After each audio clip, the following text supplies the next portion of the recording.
Hello everyone, welcome to today's office hours where we'll go over the KOTS snapshots with disaster recovery features. So we'll go over how to configure the snapshots on the application side, and then how to configure the storage of the snapshots on the end customer side, and then also how you can set the recovery hooks as well, both for backup and restore hooks. My name is AJ. I'm one of the 4 deployed engineers here at Replicated, and today we'll just dive deeper into the snapshot features, and then at the end we'll just pause for any questions you guys might have, and then we'll dig deeper into some of these.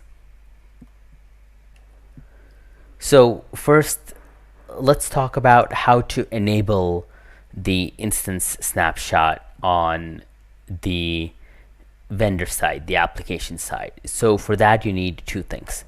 First thing is, if it's an embedded cluster where you have a curl installer, you would need the Valero add-on installed. And if it's an existing cluster, the customer would need to install Valero beforehand. And the second piece is, as part of your application release, you need to add the Valero backup kind. So when you add, this is what will show up in the KOTS ADM UI as the snapshots button. So we'll take a look at that in the demo. So speaking of demo, let's take a look how this would look as part of a release. So the first thing you need is the Valero add-on as part of your Kubernetes installer. So if it's an embedded cluster, you can add that as part of your curl install YAML. And the second bit is, as part of your release, you need to enable the Valero backup kind. So this is what will actually show this tab here, and then the app is ready to configure. You do need to set a couple of PVC configurations as well. We'll talk about that in a second, but at the basic level, these are the 2 things you would need. Now in an existing cluster, this would still be part of your app, the backup.yaml file, but the Valero add-on needs to be pre-installed. Okay, so in the previous step, we've configured the Valero add-on at a cluster level, and then we've enabled the snapshots at the KOTS ADM level. But when you actually go take a snapshot, it'll actually not back up any of your application. It'll back up some of the KOTS ADM pods and some of the other PVCs, but not your application. For that, you need to configure the annotations for your PVC. So as part of your, in this case, a deployment, you can configure a Valero annotation to configure the PVC that you would want to back up. So as part of the release, here I have a Sentry deployment, and I have an annotation for the PVC volume that we want to back up Sentry data, and this name needs to match the volume name here. So now Valero knows that when the end customer clicks on start a snapshot, it knows to back up this PVC as well. So far we talked about the configuration on the vendor side. So the application configuration, the add-on, and the KOTS ADM configuration. So now, once the app is deployed, those snapshots, when they run it, they need to be stored somewhere. So these can be stored in a couple of places. So either it can be stored internally on the same VM, or internally on the same VM it's pointing to an NFS mount, it can store there, or it can store in an S3 like object store. Either in this example we'll use Amazon S3 as an example, but you can use Google Cloud Storage and Azure as well. And once the storage is configured, you can also configure how often the snapshots would run using automated snapshot configuration. So you can set how often the snapshot happen and how long to keep the older snapshot.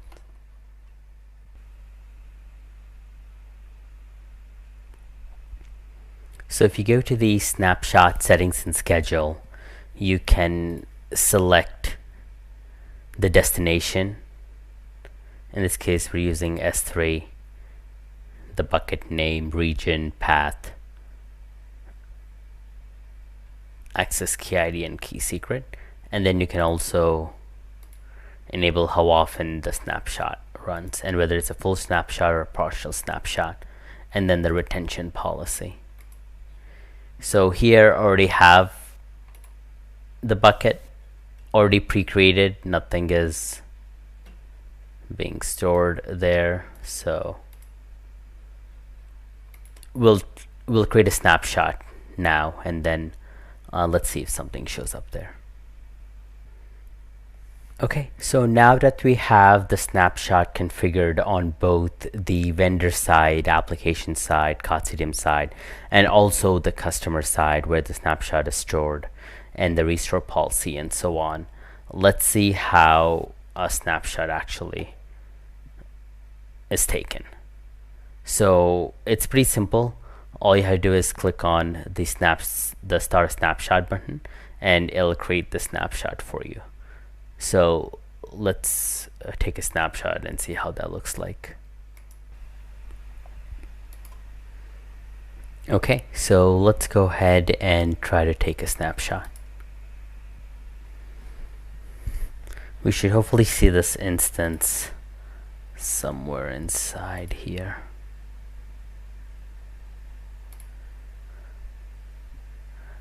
Yep. And that's completed. Cool. So that's how you take a snapshot. Once a snapshot is taken, you can then check the status of it. So if you click on this ellipse ...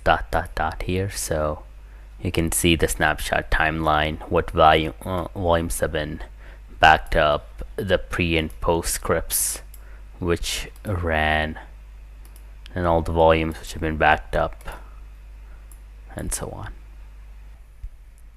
Once a snapshot is taken, in the event of a disaster recovery, or you want to restore some older data, you can then restore it from the KOTS ADM. So you have a list of snapshots that were taken earlier, and you can restore from them. Here is the list of full snapshots that are available for restore. But before we can restore, let's make it a little bit more interactive, right? So let's try to add some data to the Sentry application. So I'll just create an example team here. So some big bang team, and maybe big bang team. Okay, so we created some data, and now let's take a new snapshot. This one should be slightly larger than the previous ones, and we'll then restore it from this older one. Okay, so you can see this is 0.4, this is 0.9. So because we added those two teams. And now let's restore from this one. Okay, full restore. And we have to run this command.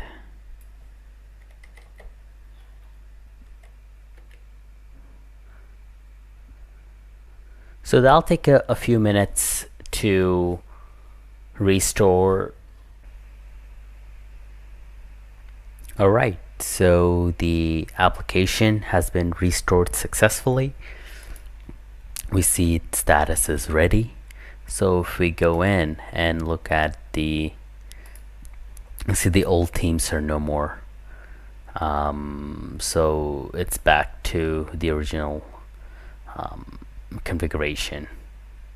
And for databases, we use a couple of additional hooks that we'll go into next. So there are a couple of additional annotations that you can set for the snapshot volumes. These are generally pre and post restore and backup hooks. For instance, when you are trying to back up a PVC volume that is used by a database, you simply can't back up the volume from underneath while it's in the middle of a write operation, let's say. So generally you would use something like locking the database beforehand and maybe post unlock after the backup has been done, or maybe use a tool like PGSQL dump or MySQL dump. So here you can set a couple of timeouts, which volumes to back up, and the commands which you would need to run before and after or during the restore as well. As part of your release, this is where you would manage those annotations. So here for the Postgres deployment, we set these annotations. So here we have a PG dump and a PG restore, and we back that up to a volume called backup, and then we back up that volume. That way we're not actually backing up the Postgres volume, but the file where the dump has been made, and we'll restore from there as well. So that's essentially how you configure some of the advanced hooks. Okay, so that is essentially snapshots in a nutshell with a disaster recovery. So stick around. We have a Q&A session where we can take any additional questions you guys might have and answer some of the topics that we didn't get a chance to go into, maybe instance restores or restoring it to a new cluster and so on. And if you'd like to reach us, our contact details are here, so feel free to get in touch. Okay, thank you.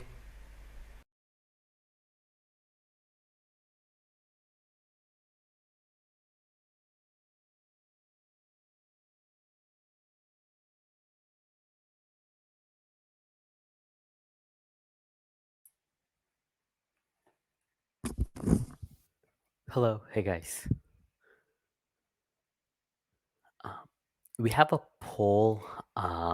If you guys get a chance, if you want to take a second, please answer that as well. And then there's a questions tab there as well. So if you guys have any questions from the demo we did, or you would like to know some additional things about the snapshot features, I know we didn't go into deeper into some of the annotations and features, things like that. So if you guys have any questions regarding that, I'm happy to answer now.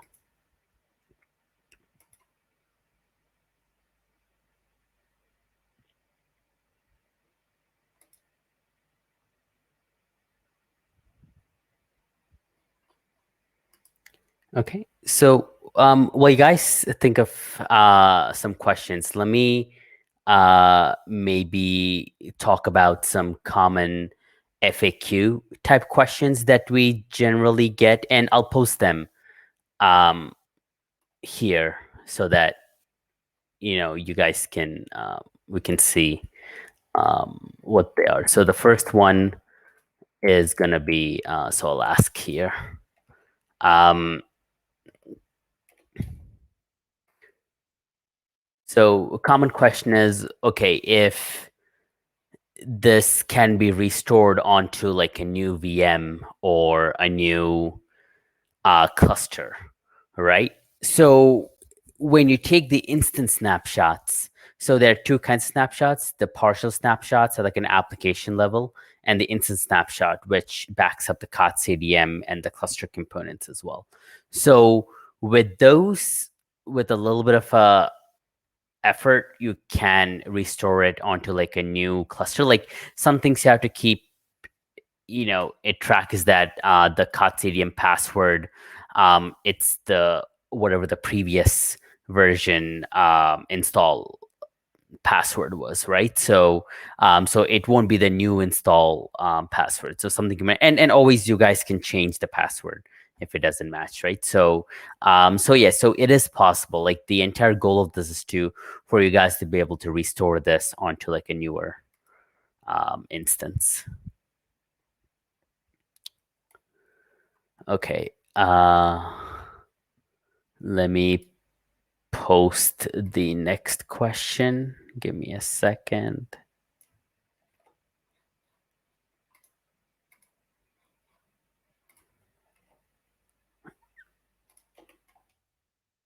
So I know I briefly talked about this in the embedded and also a little bit on the existing cluster, but how does it actually work in an existing cluster, right? Because uh, we talked about the two things, the uh, curl add-on side, and then the other side is the application side, right? So regardless if it's an existing or embedded, the application side will still be the same. You need the backup YAML with the Valero backup kind to enable the snapshot tab there. And then the add-on side, like the CRDs, you need the cluster operator to bring that for you. So you can automate it. So it's just a couple of YAML files you have to kubectl apply. So you can write like a wrapper script to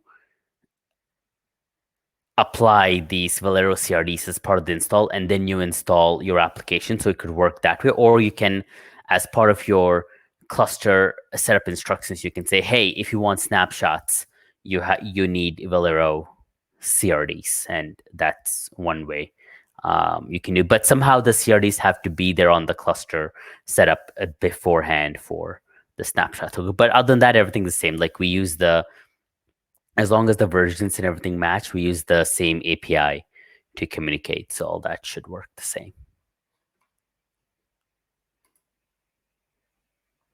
Okay. Let me paste another question. By the way, you guys can add questions as these are just some common ones that I've come across. So let me. Okay, so what kind of resources can be backed up, right? So today you can back up PVCs. So basically you have an annotation for the PVC name you want to back up. But you can do cool things with the pre and post restore hooks, right? So that's where you can back up the different kinds. So for instance, if you are backing up MongoDB, let's say, MongoDB lets you right lock the database if you want to back up the underlying database, right? So you can do a right lock, and then you can flush the data to disk, and then you can just back that a disk up. But something like MySQL, you can use MySQL dump, and then that's another way you can back up your um, data as well. So hooks are pretty powerful, and also they're very helpful when you want to restore, right? So when you want to restore, you would want things to happen in a certain order. Maybe you want to clean up the existing schema, and then you want to freshly add a new schema. So it's super helpful.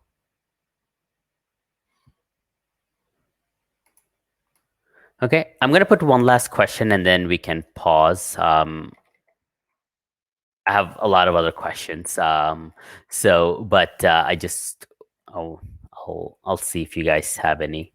Um, okay, so the snapshot destinations today, a few of them are supported, but they have to be what we call S3 compatible.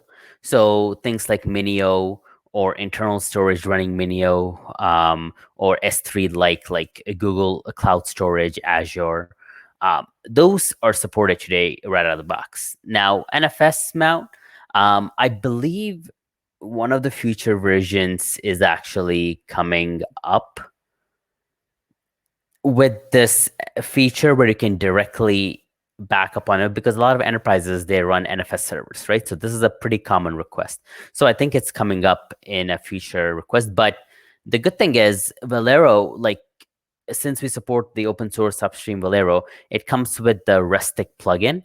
So you guys can use that. So with the Restic plugin, you can enable the NFS and a bunch of other backends as well. So even though officially we don't support certain backends, you can use the Restic plugin to configure a host of other backends to, in the meantime too. So it's just not supported at the first level. It's like a layer on top of Valero. So, but I think, if a customer can only store an NFS, then that's an option.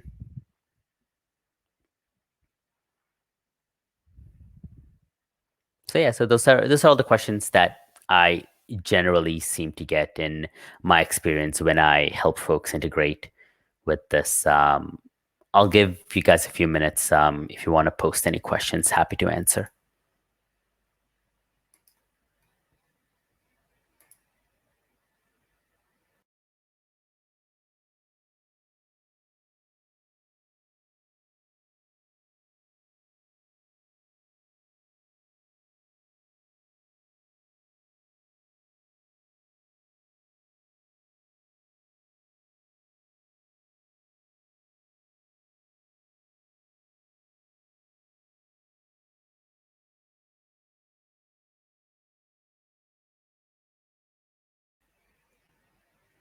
Okay, cool.